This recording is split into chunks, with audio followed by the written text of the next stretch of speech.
everyone, and welcome to our Rogue Invitational coverage. I'm your host, Lauren Kalil. On today's episode, we have the programmers of the premier event, Josh Bridges and Chris Spealler. Are you guys getting pumped up? I don't know what just happened to Josh. Josh is so pumped up, he just blew his headphones off his head. He's I got so fired amped. up. I got so fired up. Sorry. I can't wait. Yeah. Let's do this. Yeah, it's going to be great. When are you guys Very headed excited. to Austin? I go like Wednesday before. Yeah, we'll show up and I don't know yet. Or do we have to test anything? I don't know. Yeah, we We'll kind see. of talked about Maybe. it. We're not sure. Yeah, we possibly could have to test some stuff, but I think most people are coming Wednesday. So. Yeah. And since And the we're, more fit people do the legends. You might need a few extra days to warm up and get ready for the event. Yeah. Right. Not just minutes, but days to warm up. Yeah. Right. Exactly. I'll be good by the time I'm the third round through something. Yeah. Yeah. Warm. Thank God Legends is partnered. Oh my gosh, I know. Yeah. Makes it a little nicer. But the cool thing is you guys program for the elite individuals, but you also do program for legends, and you both compete in legends. So how weird is it to kind of know the pain that you're about to put yourselves through? We'll call it pain. Josh definitely is tailored towards us. Maybe I don't Whatever, know. man. I'm kidding. Yeah, the last email you sent out, I was like, oh. I was like, no. Can I just say no? I was like, yeah. Hey, we can scale those. We could do whatever we want. Yeah. But I just figure, I like how you just threw me in the scale category. It's good. You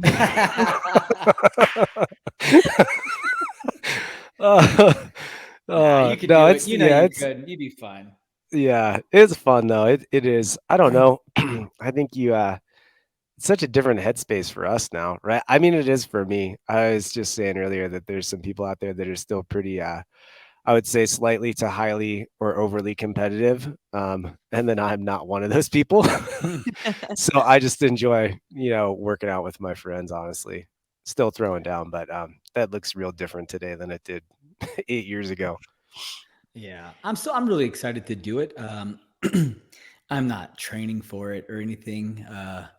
Just still training normally, but I will be excited to get on the floor. It's always fun. Like the fans are so awesome there. Last year, they were like so fired up for it, and it was a really cool thing to be a part of. And I'm just so thankful that Rogue still does it. Right, it gives just pays homage to the people who kind of stepped in and helped grow CrossFit to where it became, and they let these athletes who are, most athletes that aren't really doing much anymore in the world of CrossFit competitively, just go out and have some fun. So it's really cool. Yeah, how did you guys 100%. Get into programming Rogue in general? I think, years ago, Josh? I think Katie just reached out to you and I and said, hey, would you be interested in programming for the event? This was in was it 18 or 19? I think 19 was the first one, right? Yeah, 19. Yeah, I think you're right. Yep. Yeah, so it was really Katie reaching out to us. And anytime I've had a chance to work with Rogue, I'm always like both feet in. They're awesome to work with and for. It was for me the same way. Like Katie reached out and it was like no brainer. And then I didn't get to do it last season last year, 2021, because of the boxing fight. And so I actually didn't know if they asked me back. And so I was actually stoked when they did this year. And here you are. They invited you back. Yeah, exactly. I got lucky. What is it like not being like the sole programmer and the two of you working together and also working with Bill and Katie? How does that work? Does one person come up with the ideas and then you kind of start spitballing from there? What's the collaboration like? Well, there's 3 parts to it. There's the qualifiers and then the actual event, the Rogue Invitational, and then the legend stuff. And so, the first one, I feel like Bill and Katie kind of leave it up to Chris and I. And I think this season it was like Chris threw out some ideas. They were awesome ideas, and I literally just made like a couple adjustments, and then we all just like kind of talked it out. And it's really easy because no one's like, I don't feel like anybody has this like ego or like it has to be this way. I think we all have our different ideas and it kind of comes together nicely, typically how it all works out. And so I feel like all three parts kind of were like that, right? Like somebody gives an idea and then we're like, oh yeah, I like that. Or I mean, here and there, you'll get the ones that are just like I'll give a really dumb idea. And it's just kind of, I think Bill and Katie just kind of like go like this and like, yeah, let's, anyways, we're going to go over here. Yeah. But And Chris then, starts booing you in the corner. Yeah. No. Terrible idea, Josh. I never would have done Idiot. that. Stupid. Get out. No, but then, yeah. And then we all just kind of come together and we kind of figure it out. And then we do a little bit of testing to kind of see and make sure that it is the right stimulus, the right, it's going to look good. It's not going to be dumb. It's not going to hurt these athletes. Because we're not really looking, we're not the CrossFit Games. And that's what Bill and Katie immediately has said to us from the beginning is we're not the CrossFit Games. We're not trying to find the fittest person on earth. We are going to test these athletes and we want to put on a good show. And so we just make sure that it does those things. Yeah, so Josh, you bring up sorry, go ahead, Chris. I was just going to say, I feel like, just like Josh said, we work really well together. And like when it comes time for the actual invitational workout, Bill will definitely have things that he'd love to see, whether it's a movement or a piece of equipment or whatever. And sometimes we'll have to fit those within the parameter, which is actually really helpful because it gives some framework to that. But for the most part, just like Josh said, it's got a really good flow, just bouncing ideas off one another, and we're all in the same headspace for the goal. And Josh, you bring up a great point about how this is not the CrossFit Games. They don't have to test to find the fittest man and woman on earth. So what is the goal and how do you structure the programming to meet that goal? Yeah, it's, we want to put on a good show. Obviously, we want it to look good for the fans, and we don't want to hurt the athletes, but we do want to push them, right? And almost like display their fitness a little bit, because these athletes, like you could go out and easily bump numbers up or bump reps up or add more volume for no reason other than to just like really push the limits of these athletes. But like every time we come up with a workout in your head, you expect it to go a certain way. And then these athletes just blow it out of the water. And it's so impressive to see. It really is. I mean, it happened at the CrossFit Games. It happened at every Rogue Invitational that I was a part of, getting to watch it. And so that's really the goal, right? Put on a good show and make sure these athletes are getting to display their fitness in a way where it is still a test. And it's not just like, oh yeah, dog and pony. It's like, okay, these athletes are going to work because they're getting paid a lot of money. Every athlete, I think every athlete that goes gets a payout of some sort, which is really cool. Right. So yeah, that's, Bill and Katie are like, hey, and they laid that foundation from the very beginning, from the first year. They said that, like, hey, this is our event. Like, it doesn't have to be like the CrossFit Games. We don't want it to mimic it. And we're not trying to test for the fittest, but we want it to be a good show. And, we do want to display these athletes' talents. When does that programming begin and like the ideas start to roll in? This year, I think we started all the way back in, it was early summer, right? Kind of like June. Yeah. Because you've got to get the qualifier workouts set up. And then once that's behind us, we make sure that goes really smoothly and well.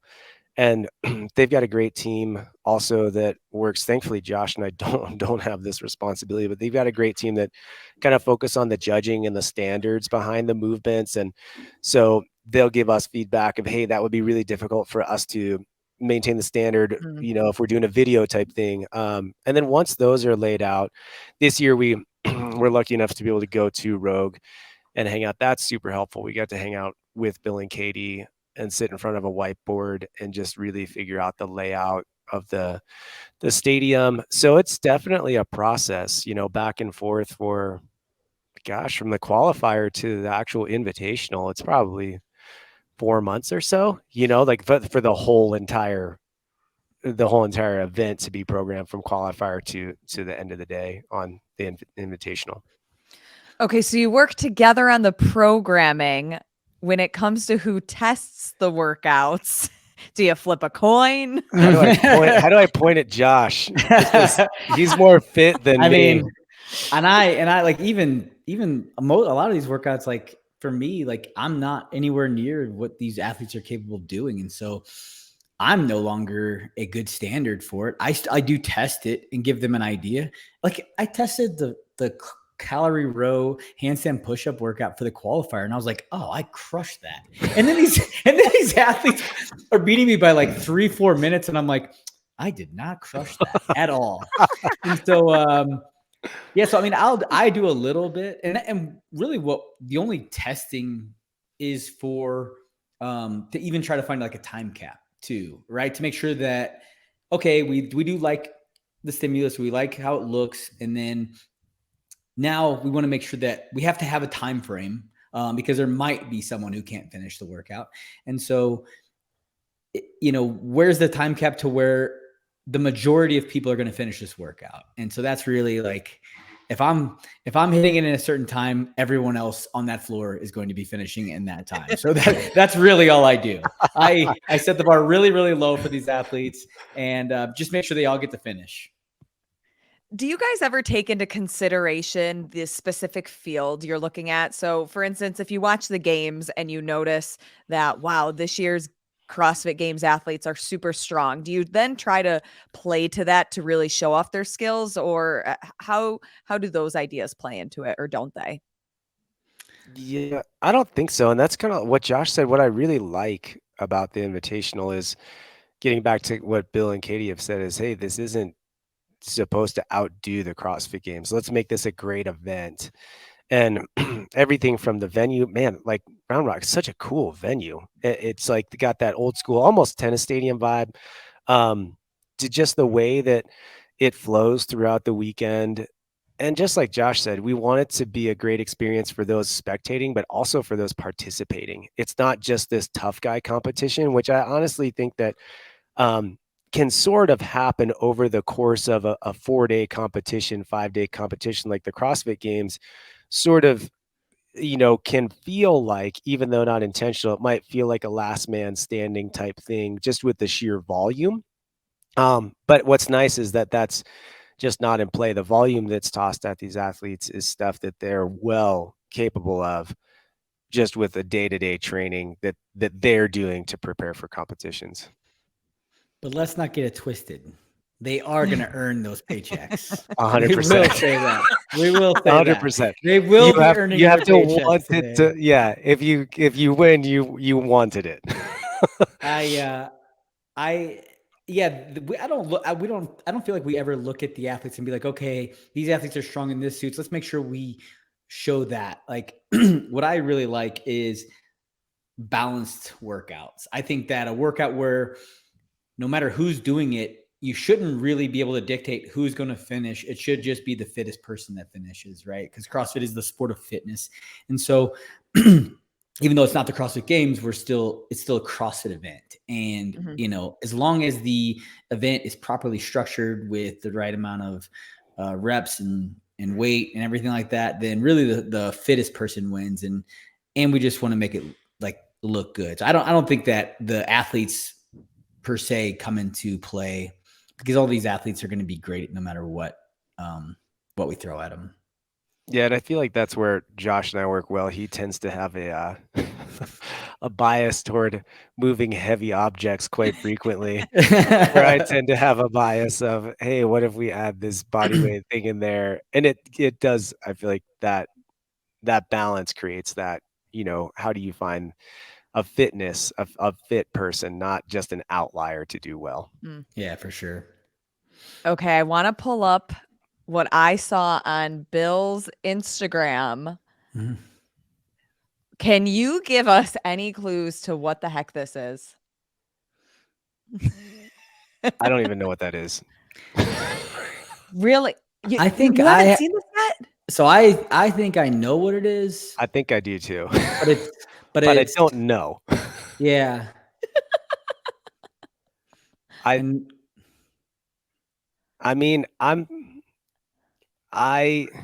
think it's for the CrossFit portion. That's what I was just gonna say. Okay. It's for the I believe it's for the It does too, because look at the two guys down at the bottom and how two of those guys, look at them right now. pulling that stuff, I've never looked at that before. It's actually a roller coaster. Yeah. Josh is going to pull me up the cart, and then I'm going to go down. That's really what we want to see. That is entertainment. My favorite part about, not my, I guess one of my favorite parts. One of my favorite parts about working with Bill and Katie, especially Bill. Bill's just like up for anything. And I'm like, I'm talking like the first year we went out to Columbus, and we're sitting in the office with Bill, Katie, me, Chris, and I think Jay was there. And Bill's just like throwing out these most like craziest ideas. And I was like, oh shit. Like, I didn't realize like we're just down for whatever. Like we're like anything. And so it's really fun because you really get to allow your imagination and figure out some really, really cool events.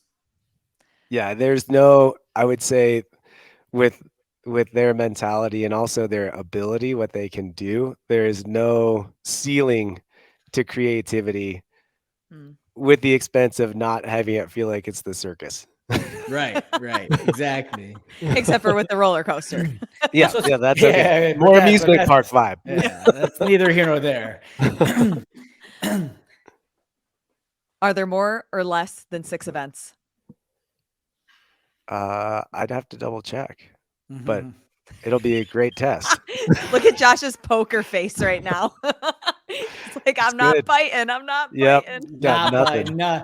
I don't know where we're allowed to say and not say, so I'm not saying anything. Me either. Smart man. Test. Smart Test. man. Yeah. Okay, can you tell us if there are any new elements that maybe a test that athletes have never done before?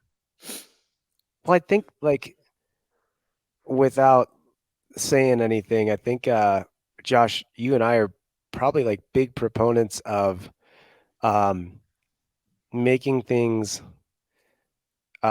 exactly like we said, making things familiar, right? But exposing things in a different way without it feeling like circusy. I think there's this fine line of having things sort of being different and something somebody's never been exposed to sort of crossing the line of like, well, how is this really going to test an athlete? And is it really going to like showcase their ability and their fitness, or is it going to get so far outside of that scope? So for us, the goal is to not get them outside of that scope while still making it a fun and challenging event.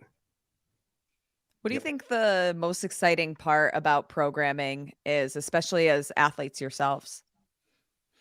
Watching these athletes like dominate them and like seeing what they're capable of on such short notice. It is very familiar, but there will be things that like they have never seen in a competition before. And like just seeing them, like having an idea of what I think they're going to be capable of doing, and then watching them literally blow it out of the water. Yeah, it's cool to see this idea from a whiteboard actually in play at intensity under time. It's really, that's super fun. Being fatigued, like them not have, like it not being their first workout. Like I look at these workouts separately, and I'm like, yeah. And I go do them one at a time. And then like watching these athletes do them in the weekend after they're tired, after they're fatigued, not the first workout, and still crushing them and crushing the times and weights. So when it comes to your division specifically, the legends, here are the men. Oh, there they are. You guys get paired up and it's kind of randomized. Is there anybody on here that you look at and you're like, I want to be paired up with them every single time? Miko. Miko's the same as me. He's like, I can't really do this anymore. I have to modify this. And I'm like, me too. Can I get a dumbbell instead of a barbell? So Miko and I are like, yeah. Look at how intense Bridges is. I mean, that's how you still are. And Rich, let's just be honest, Rich wants to win. And if he doesn't win, he'll get upset. Even if he hides it, he'll be upset if he doesn't win. So Yeah. Or Chan. I'd work out with you anytime, Josh, but I know you're still competitive. I'm saying you just tearing your shirt off. Okay, good. So Josh's answer is going to be a little bit different. Who do you want to be paired up with every time? There's not one. I think it'd be fun. It's always fun to work out with, with Rich. Last year, Jason got so into it. It was funny. He was like sitting there calling me up the night before, like, how many rep, like what's the rep scheme? What are you thinking? Like, and I'm like, dude, I'm not thinking about this at all. Like, I'm just going to go out and I'm going to go hard. And that's it. Like I don't, but whatever that looks like. Yeah, well, my brain is not thinking like rep schemes and like whatever. And so, but I did love it. I loved how into it he was, and so it was really fun. Oh, it's so funny. It's totally him. Yeah, all those guys though, they're great, man. I mean, it's such a fun group of people. We had a blast last year. It was just like coking and joking and having a good time in the back. And then when we went out on the floor, like if you wanted to go hard, you went hard. And if you didn't, you didn't. And so it was really cool. And all of these athletes are deserve to be out on that floor. And it's like I said, I'm just so thankful that Bill and Katie do it. It's such a cool thing. Yeah, 100%. It's like, I don't know. It's like hard to put it to words in a way, and it might sound cheesy, but to be able to have had the experience that guys like Josh and I did earlier on in the sport, and to still be able to be appreciated and to still be able to just be a part of it, and they don't treat us any different. Like, it's like they, you still walk in and they take you through the athlete thing. It's like, Right. you're not like this second sideshow to them, which is really cool, like. And I don't feel like I'm deserving, but when I walk in there, I'm like, dang, like I get, the cowboy hat, and I get the boots like fitted. Right. It's like just really cool, So it brings back a lot of really good memories from previous years. Awesome. I cannot wait to watch you guys, the strongman competition, the elites. There's so much to see, and we're almost there. It's going to be It's good. exciting. It's going to be really fun.